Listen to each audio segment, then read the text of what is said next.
আওয়ামী লীগ নিষিদ্ধ করেছে, আওয়ামী লীগ নিষিদ্ধ করবার কোনো অধিকার এই অবৈধ ক্ষমতা দখলকারীদের নাই। এরপর আমি বলবো আইয়ুব খান, এআইয়া খান, জিয়াউর রহমান, এরশাদ বারবার আওয়ামী লীগকে নিষিদ্ধ করেছে, কিন্তু আওয়ামী লীগ নিষিদ্ধ করা যায় না। আমার বিরুদ্ধে এবং আওয়ামী লীগ অগণিত নেতা কর্মী, এমনকি আমাদের আওয়ামী পরিবারের কাউকে বাদ দিচ্ছে না, প্রত্যেকের বিরুদ্ধে মামলা হামলা দিয়ে সকলকে ঘরছাড়া করা, ব্যবসা প্রতিষ্ঠান থেকে শুরু করে সব কিছু লুটপাট করে নিয়ে যাওয়া, অর্থাৎ অর্থনৈতিকভাবে পঙ্গু করে দেওয়া, মামলা দিয়ে হয়রানি করা এবং হত্যা করা। এই ক্ষেত্রেই তারা শুধু পারদর্শিতা দেখাতে পারছে।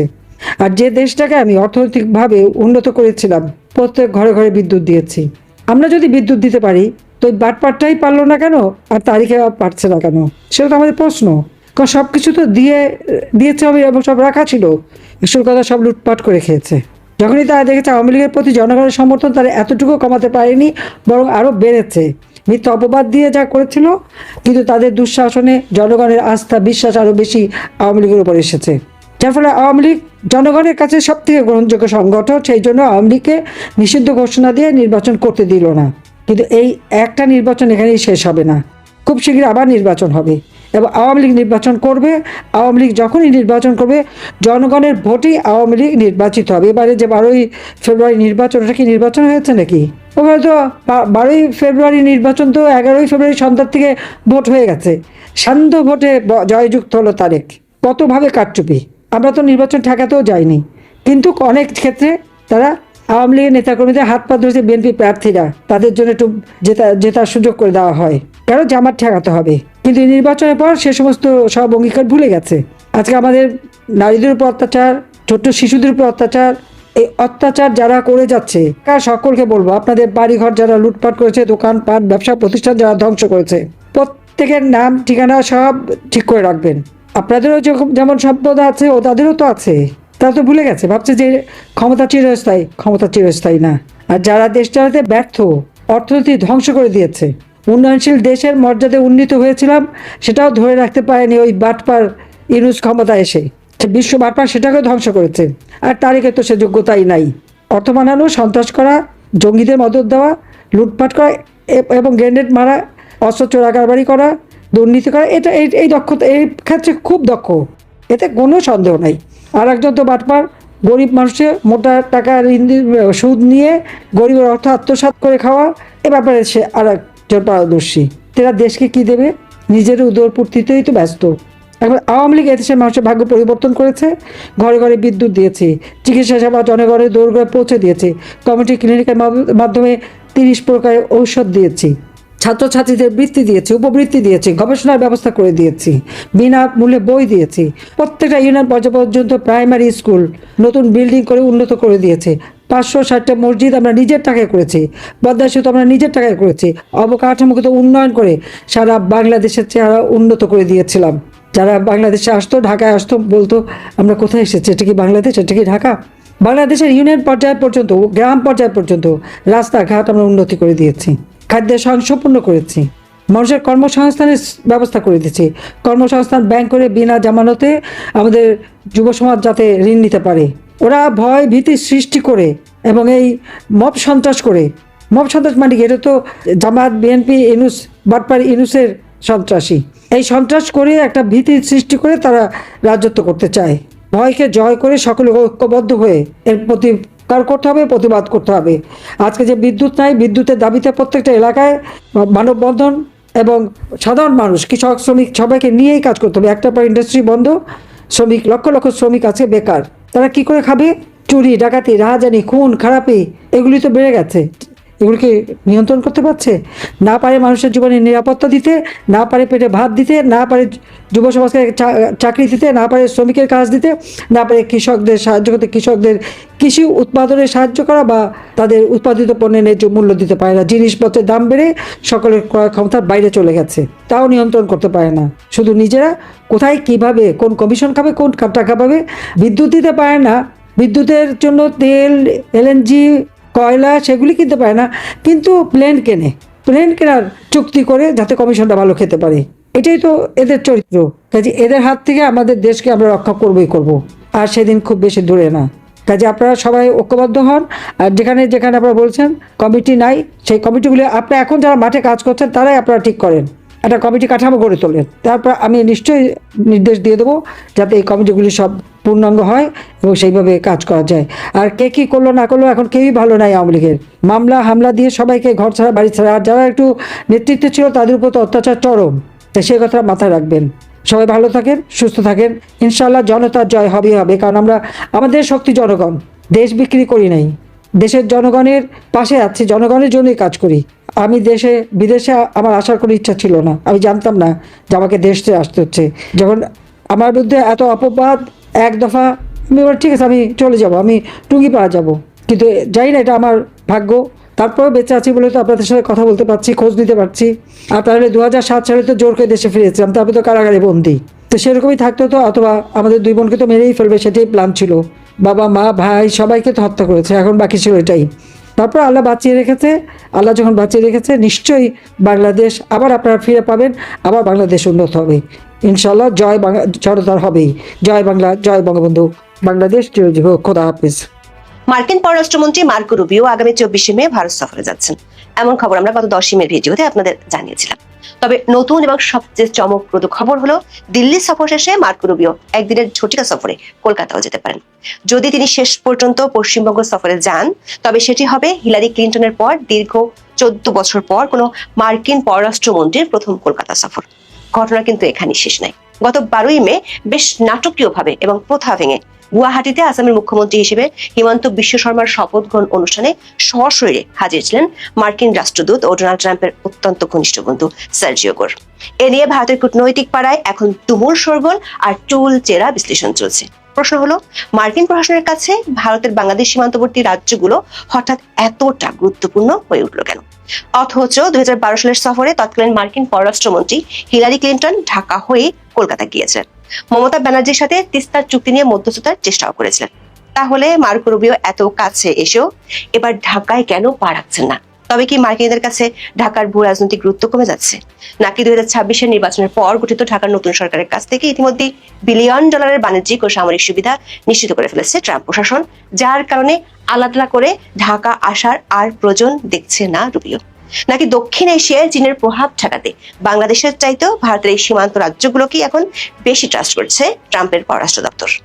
নাকি বাংলাদেশের সাথে আকসা ও জিসুমিয়া চুক্তি করতে পারলে বঙ্গোপসাগরে মার্কিন যুদ্ধজাহাজ পাঠানোর ক্ষেত্রে ভারতের সীমান্তবর্তী রাজ্যগুলোই এখন ট্রাম্পের পররাষ্ট্র দপ্তরের সবচেয়ে বড় কনসার্ন হয়ে গেছে? প্রশ্ন উঠছে, বঙ্গোপসাগরের নিয়ন্ত্রণ নিয়ে ওয়াশিংটনের আসল ছকটাই বাকি।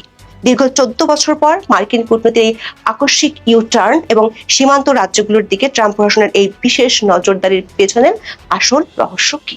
পররাষ্ট্রমন্ত্রী বা সেক্রেটারি অফ স্টেট হিসেবে মার্কো রুবিওকে বলা চলে ট্রাম্প প্রশাসনের সবচেয়ে শক্তিশালী ক্যাবিনেট মন্ত্রী। ক্ষমতার প্রোটোকলে চতুর্থ স্থানে থাকলেও মার্কিন বিশ্ব রাজনীতি ও কূটনীতির কারণে তার পদটি অত্যন্ত প্রভাবশালী। মার্কিন পররাষ্ট্রনীতি, বিশেষ করে চীনকে প্রতিহত করা, ইউক্রেন যুদ্ধ এবং মধ্যপ্রাচ্য সংকট সামলানোর পুরো চাবিকাঠি মার্কো রুবিওর হাতে। ট্রাম্পের প্রশাসনে তার কথার ওজন অনেক বেশি। ভারতীয় সংবাদ মাধ্যমগুলোর খবরে বলা হচ্ছে, এই মার্কো রুবিও আগামী 24 থেকে 26শে মে ভারত সফরে যাবেন। দিল্লিতে তিনি একাধিক বৈঠকে যোগ দিবেন। তার মধ্যে ভারতের সঙ্গে দ্বিপাক্ষিক বৈঠক তো থাকছে, আমেরিকা, জাপান, অস্ট্রেলিয়া, ভারতকে নিয়ে গঠিত কোয়াডের পররাষ্ট্রমন্ত্রীদের সম্মেলনও থাকছে। ইরান যুদ্ধের আবহে ইন্দো প্যাসিফিক অঞ্চলের আঞ্চলিক নিরাপত্তার জন্য এই সম্মেলনকে সবচেয়ে গুরুত্বপূর্ণ বলে ভাবা হচ্ছে। কূটনীতিকদের মতে রুবিওর এই আসন্ন ভারত সফর শুধু আঞ্চলিক স্তরেই নয়, সারা বিশ্বের জন্য গুরুত্বপূর্ণ। দৈনিক আনন্দবাজার সহ একাধিক ভারতীয় সংবাদ মাধ্যমের খবরে বলা হয়েছে, এত গুরুত্বপূর্ণ একটি সফরের ফাঁকেও রুবিও একবার কলকাতা ছুঁয়ে যাবেন বলে মার্কিন সূত্র দাবি করছে। দৈনিক আনন্দবাজার পত্রিকা মার্কো রুবিওর এই সফরকে প্রতীকী অর্থে রামের বনবাস থেকে ফেরার সাথে তুলনা করেছেন। দৈনিকটির খবরে বলা হয়েছে, মাত্র কয়েকদিন আগেই পশ্চিমবঙ্গে শুভেন্দু অধিকারীর নেতৃত্বে রামপন্থী সরকার গঠিত হয়েছে। আর এরই মধ্যে জাতীয় বা আন্তর্জাতিক স্তরে এই রাজ্যের গুরুত্বের প্রশ্নে রামচন্দ্রের বনবাসের মেয়াদ সংক্রান্ত হিসাব প্রাসঙ্গিক হয়ে উঠছে। 14 বছর বনবাসে ছিলেন রাম, তারপরে অযোধ্যায় ফিরেছিলেন। পশ্চিমবঙ্গের ঠিক 14 বছর পরে কোনো গুরুত্বপূর্ণ আন্তর্জাতিক অতিথির আগমনের সম্ভাবনা তৈরি হয়েছে। শেষবার কোনো মার্কিন পররাষ্ট্রমন্ত্রী কলকাতা সফরে গিয়েছিলেন 2012 সালের মে মাসে। মমতা বন্দ্যোপাধ্যায়ের মুখ্যমন্ত্রীত্বের বয়স তখন ছিল বছর 3। তখনকার মার্কিন পররাষ্ট্রমন্ত্রী হিলারি ক্লিন্টন কলকাতায় গিয়ে মমতার সঙ্গে প্রায় 1 ঘন্টা বৈঠক করেছিলেন। আনুষ্ঠানিকভাবে জানানো হয়েছিল ভারত বাংলাদেশের মধ্যে ঝুলে থাকা তিস্তা চুক্তি এবং প্রত্যক্ষ বিদেশি বিনিয়োগ সহ একাধিক বিষয় নিয়ে আলোচনা হয়েছিল। হিলারির সেই কলকাতা সফরের পর থেকে আর কোনো শীর্ষ মার্কিন কর্তাকে পশ্চিমবঙ্গ সফরে যেতে দেখা যায়নি। গত 14 বছরে বিশেষ করে নরেন্দ্র মোদী প্রধানমন্ত্রী হওয়ার পর থেকে প্রথম ও তৃতীয় বিশ্বের প্রায় সব রাষ্ট্রের শীর্ষ নেতাদেরই বারবার ভারত সফরে আসতে দেখা গিয়েছে, কাউকে একবার কাউকে একাধিকবার। এই সময়ের মধ্যে ভারতে কখনো G20 শীর্ষ সম্মেলন হয়েছে, কখনো ব্রিক্স শীর্ষ বৈঠক হয়েছে, কোনো কর্মসূচি দিল্লিতে হয়েছে, কোনোটি আহমেদাবাদে, কোনোটি মুম্বাইয়ে, এমনকি কোনোটি তামিলনাড়ুর মহাবলীপুরমেও হয়েছে। কিন্তু কলকাতা বা পশ্চিমবঙ্গ বাদ থেকে গিয়েছে। তাও ভারতীয় গণমাধ্যমের কাছে বিষয় হলো মার্কো রুবিও কেন হঠাৎ করে কলকাতায় যাচ্ছেন। দর্শক, 2012 সালে তৎকালীন মার্কিন পররাষ্ট্রমন্ত্রী হিলারি ক্লিন্টন যখন কলকাতায় পা রেখেছিলেন তখন তিনি বাংলাদেশের রাজধানী ঢাকা হয়েই কলকাতা গিয়েছিলেন। 2012 সালের 4 মে তিনি বাংলাদেশে এসেছিলেন এবং 6 মে বাংলাদেশ সফর শেষে কলকাতা যান। সে সময় প্রকাশিত বিবিসি বাংলার খবর থেকে জানা যাচ্ছে ওই সফরে ঢাকায় এসে প্রেস কনফারেন্সে প্রকাশে মার্কিন পররাষ্ট্রমন্ত্রী হিলারি ক্লিন্টন গ্রামীণ ব্যাংকের পক্ষে ওকালতিও করে গিয়েছিলেন। তিনি বলেছিলেন বাংলাদেশে গ্রামীণ ব্যাংকের ভবিষ্যৎ কর্মকাণ্ড যাতে সুষ্ঠু ও নিরপেক্ষভাবে পরিচালিত হতে পারে সেটা নিশ্চিত করা জরুরি। যার অর্থ হলো হিলারি সেবারের ঢাকা সফরের মূল লক্ষ্য হয়েছিল ডক্টর ইউনূসকে সাহায্য করা, আর তার কলকাতা সফরের মূল কেন্দ্রবিন্দু দিয়েছিল বাংলাদেশ। কিন্তু দীর্ঘ 14 বছর পর 2026 সালের মে মাসে এসে ট্রাম্পের পররাষ্ট্রমন্ত্রী মার্কো রুবিও যখন আবার কলকাতায় আসার ছক করছেন তখন সমীকরণটি সম্পূর্ণ উল্টে গেছে। রুবিও এত কাছে এসেও এবার ঢাকায় পা রাখছেন না। তাহলে কি মার্কিনীদের কাছে ঢাকার ভূ রাজনৈতিক গুরুত্ব একেবারেই কমে গেছে? আসল সত্য হলো ট্রাম্প প্রশাসনের কাছে ট্রানজিশনাল ডিপ্লোমেসি বা ব্যবসায়িক কূটনীতির কারণে ঢাকার সাথে আমেরিকার লেনদেন অলরেডি প্রায় শেষ হয়ে গেছে। 2026 ফেব্রুয়ারিতে বাংলাদেশে সাধারণ নির্বাচনের পর তারেক রহমানের নেতৃত্বে যখন নতুন সরকার গঠিত হলো, ওয়াশিংটন কালক্ষেপণ না করেই ঢাকার কাছ থেকে তাদের সব কৌশলগত ও বাণিজ্যিক সুবিধা আদায় করে নিয়েছে। গত কয়েক মাসে মার্কিন যুক্তরাষ্ট্রের সাথে বাংলাদেশের অত্যন্ত গুরুত্বপূর্ণ বাণিজ্য ও কৌশলগত চুক্তি ART স্বাক্ষরিত হয়েছে এবং আমেরিকার দীর্ঘদিনের সামরিক আবদার আকসা বা লজিস্টিক সাপোর্ট চুক্তির একেবারে দ্বারপ্রান্তে দাঁড়িয়ে আছে ঢাকা। ফলে কট্টর চীন বিরোধী মার্কো রুবিও এই মুহূর্তে ঢাকাকে আলাদা করে তুষ্ট করার কোনো ডিপ্লোম্যাটিক প্রয়োজন দেখছেন না, বরং তার পুরো মনোযোগ এখন ভারতের এই সীমান্ত রাজ্যগুলোর দিকে। তাহলে আসামে কি এমন ঘটলো যে ট্রাম্পের পরম বন্ধু এবং মার্কিন রাষ্ট্রদূত সার্জিও গোরকে প্রথা ভেঙে গুয়াহাটিতে ছুটে যেতে হলো? এর পিছনে রয়েছে বৈশ্বিক রাজনীতির অন্যতম মাস্টার স্ট্রোক, যাকে বলা হচ্ছে সিলিকন ডিপ্লোমেসি। আসামের জাগি রোডে টাটা গ্রুপের নেতৃত্বে ভারতের অন্যতম বৃহৎ সেমিকন্ডাক্টর বা চিপ অ্যাসেম্বলি প্ল্যান্ট তৈরি হচ্ছে। বর্তমান প্রযুক্তির বিশ্বে এই সেমিকন্ডাক্টর চিপ হলো নতুন খনিজ তেল, আর এই খাতে আমেরিকার রয়েছে $1 বিলিয়ন বাণিজ্যিক ও প্রযুক্তিগত বিনিয়োগের প্রস্তাব। কিন্তু এর একটা ভূ রাজনৈতিক দিকও আছে। আসামের ভৌগোলিক অবস্থান অত্যন্ত সংবেদনশীল। এর এক পাশে চীন সীমান্ত, অন্য পাশে বাংলাদেশ ও মিয়ানমার।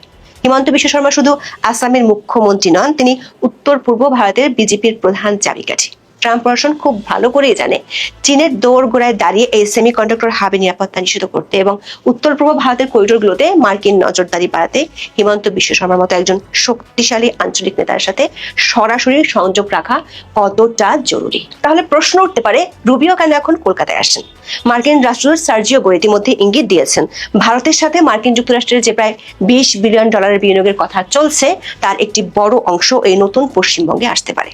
কূটনৈতিক সূত্রগুলো বলছে মার্কো রুবিওর এই সফরের অন্যতম মূল লক্ষ্য হলো বঙ্গোপসাগরের নিয়ন্ত্রণ এবং চীনের প্রভাব ঠেকানো। কোয়াডের সদস্য দেশগুলো ঠিক তাই চায়। মার্কো রুবিও মার্কিন রাজনীতিতে একজন চরম চীন বিরোধী হিসেবে পরিচিত। আমেরিকার ইন্দো প্যাসিফিক স্ট্র্যাটেজির মূল লক্ষ্যই হলো এই অঞ্চলে চীনের একচেটিয়া প্রভাব রুখে দেওয়া।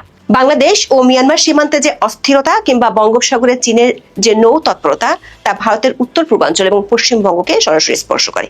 মার্কিন রণতরী বা সামরিক কৌশল যদি এই অঞ্চলে কাজ করতে হয় তবে ভারতের এই সীমান্ত রাজ্যগুলোর লজিস্টিক সাপোর্ট এবং পলিটিক্যাল স্থিতিশীলতা আমেরিকার জন্য সবচেয়ে বড় কনসার্ন বা উদ্বেগের কারণ। আমেরিকার লক্ষ্য হলো বাংলাদেশকে এককভাবে প্রভাবিত করার চেয়ে ভারতের সীমান্ত রাজ্যগুলোকে শক্তিশালী অর্থনৈতিক ও সামরিক বলয় বেঁধে ফেললে চীনের উপর চাপ সৃষ্টি করা অনেক বেশি সহজ হবে। কারণ ডক্টর ইউনূসের অন্তর্বর্তীকালীন সরকার আমল থেকে শুরু হওয়া দর কষাকষির পর বর্তমান সরকার আমলে মার্কিন প্রশাসন এরই মধ্যে বঙ্গোপসাগরের যুদ্ধজাহাজ পাঠানোর বিষয়ে প্রায় চূড়ান্ত পর্যায়ে পৌঁছে গেছে।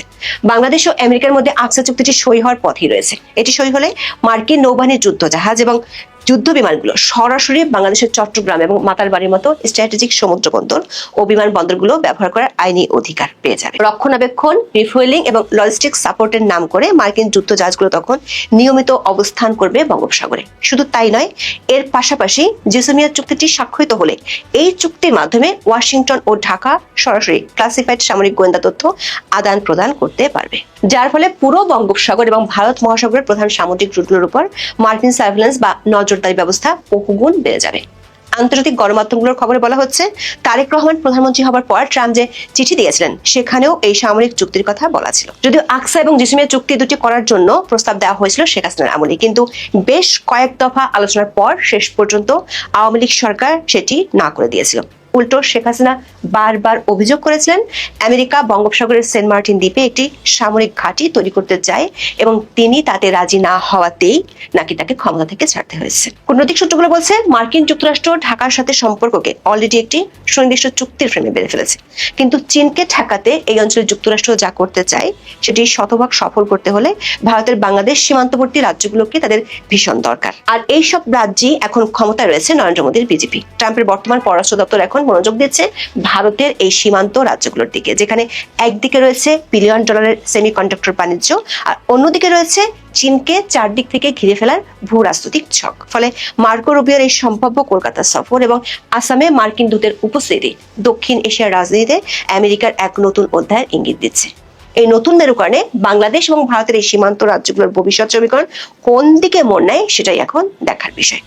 তবে তার চেয়ে বড় কথা, ভারত এখন বাংলাদেশ ইস্যুতে মার্কিনীদের কি শর্ত বা রিকোয়েস্ট জুড়ে দেয় সেটাই হয়ে উঠবে বাংলাদেশের জন্য ভবিষ্যতের সবচেয়ে গুরুত্বপূর্ণ প্রশ্ন।